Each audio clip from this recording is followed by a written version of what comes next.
You're absolutely right. It's a relationship board game, and I would say it's a fun way to get to know your mate, really in an organic way.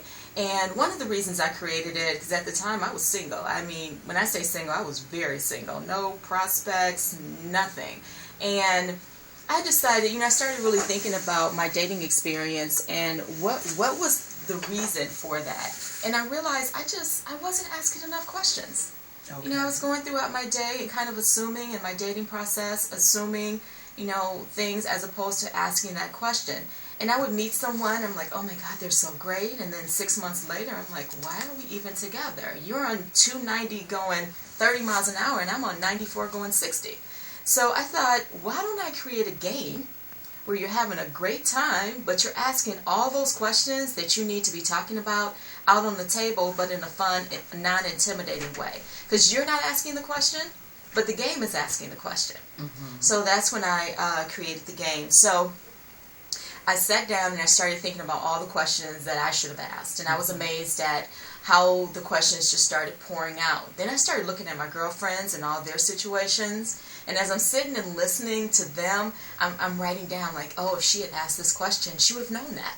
Yes. Yeah, and then I also started watching TV and different things like that, and I was blessed in that so many questions just started to flow.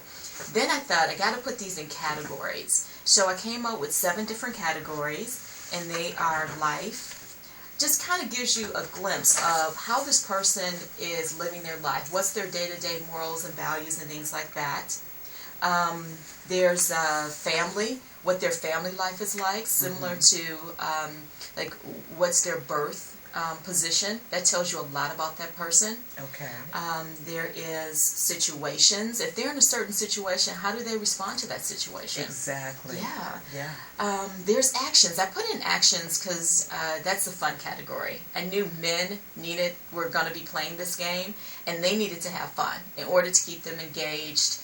Sometimes men can be like, oh, it's just way too many questions. Exactly. So that category will also let you know if your mate is an introvert or an extrovert. And then, of course, you got to have sex and romance, as well as finance. Those are the 2 areas where most couples get into trouble, because those are things that they haven't talked about. And the divorce rate now is up to 50%, and it's because primarily between sex and romance. Mm-hmm.